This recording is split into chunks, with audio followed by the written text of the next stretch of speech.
Hello, welcome back to my new episode. In this video, we are going to talk about the preamble and the liberal democratic order, है ना? So, and basically there are also sub topics like egalitarian provisions, secular framework, unity in diversity. So these are all these topics we will discuss one by one. First of all, we will look upon the preamble and its the liberal democratic order. Before understanding, we should understand what actually this term stands for or what does it mean.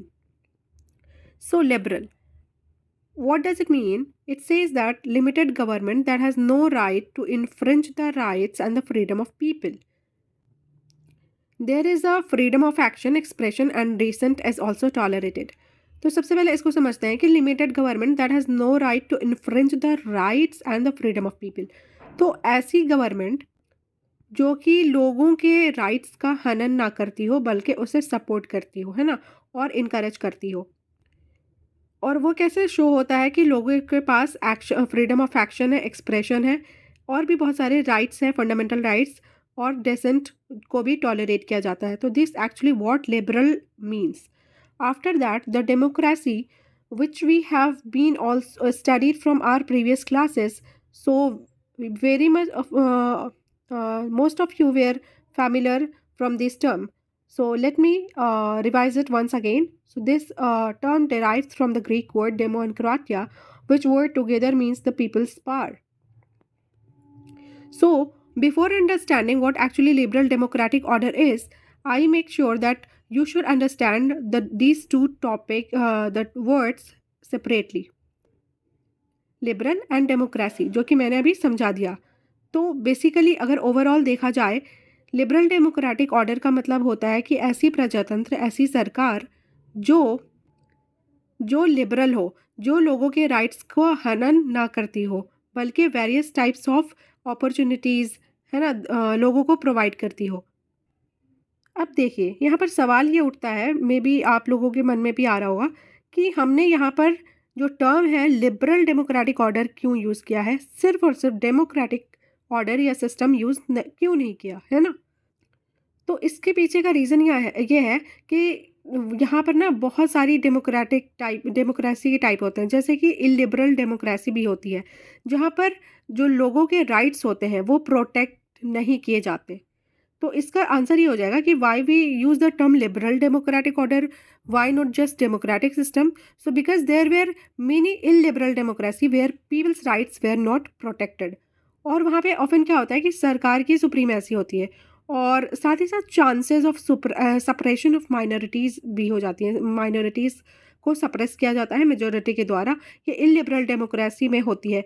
तो basically इसीलिए हम लोगों ने इसे liberal का नाम दिया, इसे लिबरल डेमोक्रेटिक ऑर्डर का नाम दिया, बिकॉज यहाँ पर लोगों के राइट्स को जो है प्रोटेक्ट किया जाता है, ना कि हनन किया जाता है.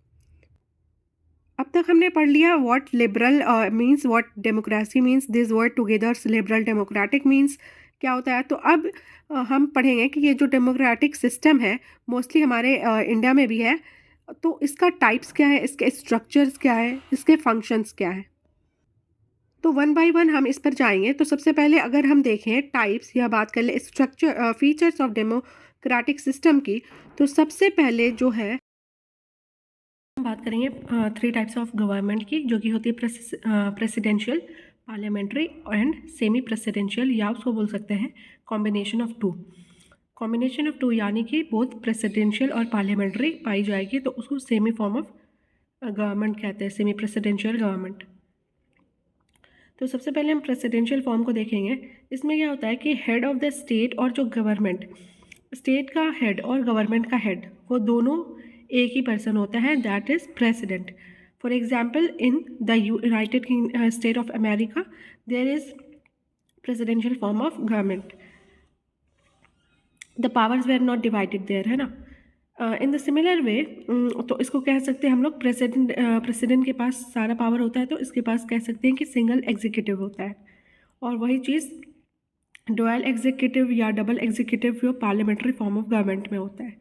तो पार्लियामेंट्री में क्या होता है कि मोर देन वन एग्जीक्यूटिव, है ना, यानी कि जो पावर ऑफ स्टेट है, जैसे कि मैंने आपको इसमें बताया कि पावर और हेड ऑफ द स्टेट और गवर्नमेंट दोनों प्रेसिडेंट होता है।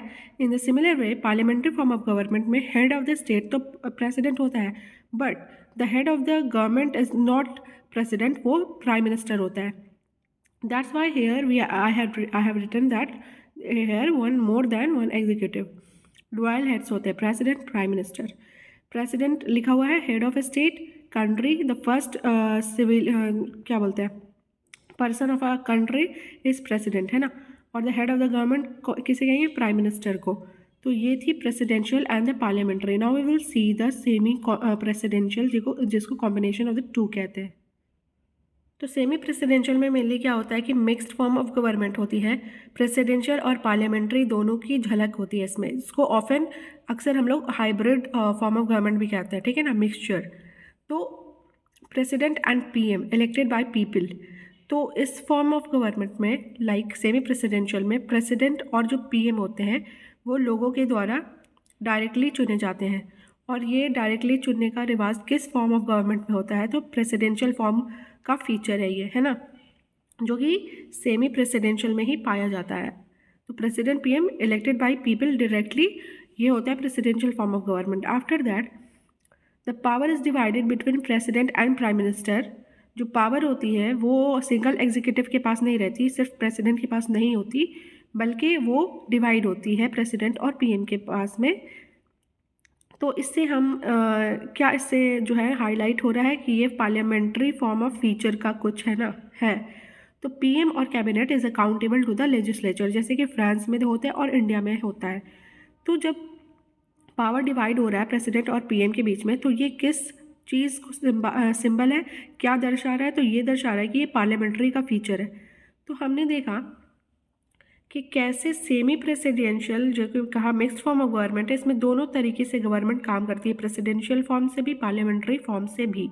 प्रेसिडेंशियल फॉर्म से कैसे करती है कि प्रेसिडेंट पीएम डायरेक्टली इलेक्ट किए जाते हैं लोगों के द्वारा, और पार्लियामेंट्री फॉर्म से कैसे की जाती है कि पावर जो है डिवाइड होता है प्रेसिडेंट और प्राइम मिनिस्टर के बीच में।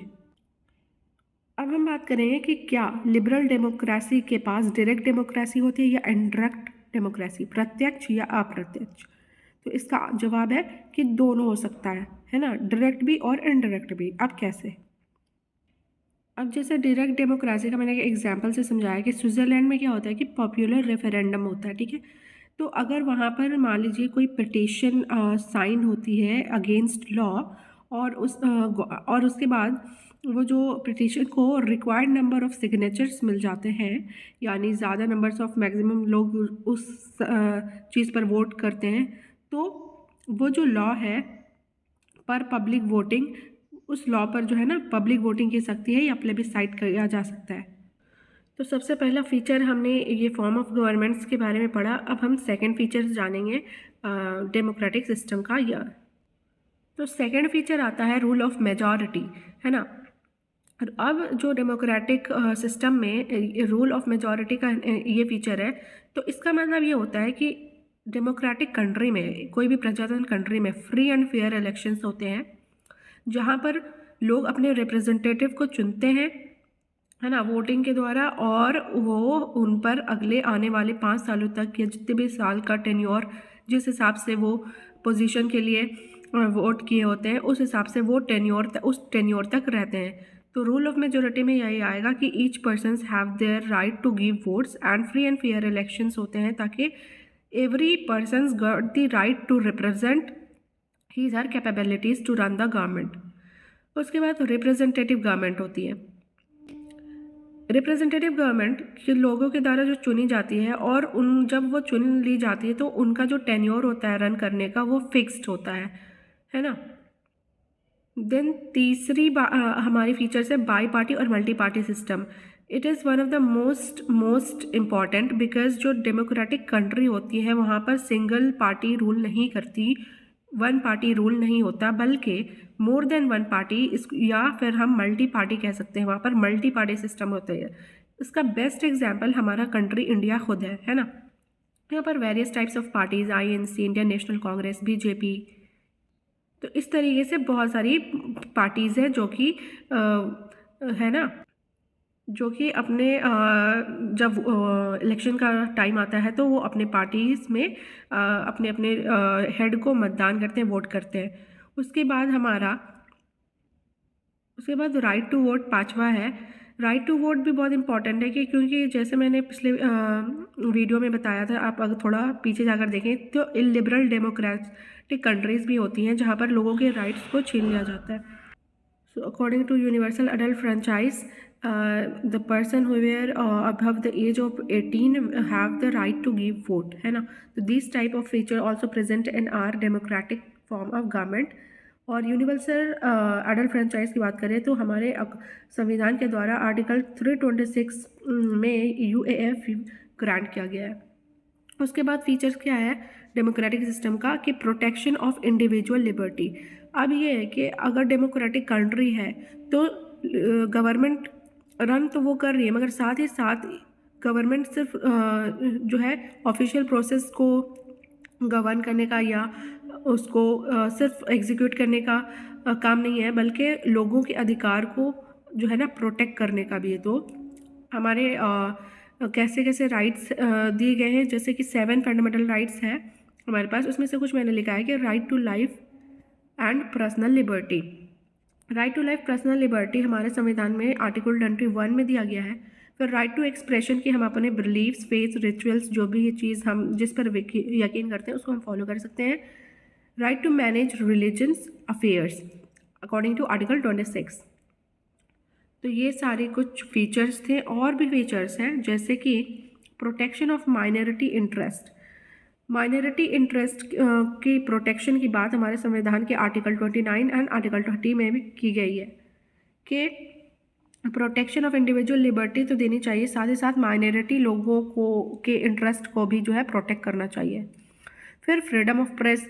अब लोगों के पास अधिकार है कि वो लोग है ना सरकार से सवाल पूछ सकते हैं, अपना जवाब ले सकते हैं, क्योंकि इसीलिए जो है फिर कि 4th पिलर ऑफ डेमोक्रेसी जो है प्रेस को, मीडिया को कहा जाता है ना। प्रेशर ग्रुप्स बहुत ईजिली है अंडरस्टैंड आप कर लीजिएगा। जैसे कि मैंने आपको पहले बताया कि डेमोक्रेटिक फॉर्म सिस्टम में जो है मल्टी पार्टी होती है, वन पार्टी सिस्टम नहीं होती। तो जैसे कि मैंने यहाँ पर लिखा है कि pressure groups are allowed to freely operate without any fear of being victimised. They keep the government on its toes and try to influence their policies and get their demands fulfilled। तो pressure group जो ये होती हैं कि वो एक देश में कैसे सरकार काम कर रही है उस पर वो लोग नज़र रखते हैं, है ना। और वो गवर्नमेंट को अपने पॉलिसीज़ को मनवाना चाहते हैं ताकि उनके जो डिमांड्स हैं फुलफ़िल हो सके, और उनके ज़रिए से उनके जब इलेक्शन का टाइम आए उस पार्टी का, तो लोगों को ये बता सके कि हमने गवर्नमेंट से ये जो है पॉलिसीज़ मनवाए हैं आपके वेलफेयर के लिए। तो ये सारी चीज़ें हमारे प्रेशर ग्रुप्स करते हैं। अब बात करें इम्पार्शियल जुडिशरी भी एक वन फीचर है। ये क्या करता है कि ये to ensure that when the rights of citizens are tampered upon. कहने का मतलब इम्पार्शियल जुडिशरी, जब भी हमारे कोई भी नागरिक का जो है रूल जो कि फंडामेंटल राइट्स है वो उसकी हनन होता हो या उसको कोई उसके अगेंस्ट जाता हो कि नहीं आप ये परफॉर्म नहीं कर सकते अपना fundamental rights, then that person have complete authority and have right to go to judiciary and ask for the reason or ask for the answer or ask for the justice। जैसे कि आपने often judicial review का नाम सुना होगा। इसमें क्या होता है कि अगर पार्लियामेंट जो है कुछ ऐसे नियम और कानून बनाती है जिससे कि जो कॉन्स्टिट्यूशन के बेसिक स्ट्रक्चर का हनन कर रहा हो, तो उसमें जुडिशियल रिव्यू लगता है। मेरे प्रीवियस वीडियोस में मैंने एक वीडियो बना रखी है जुडिशियल रिव्यू पर, उसे आप जाकर चेकआउट कर लें। वो छोटी सी वीडियो है, उसमें आपको कम्प्लीटली अच्छे से अंडरस्टैंडिंग बिल्ड हो जाएगी what actually judicial review is.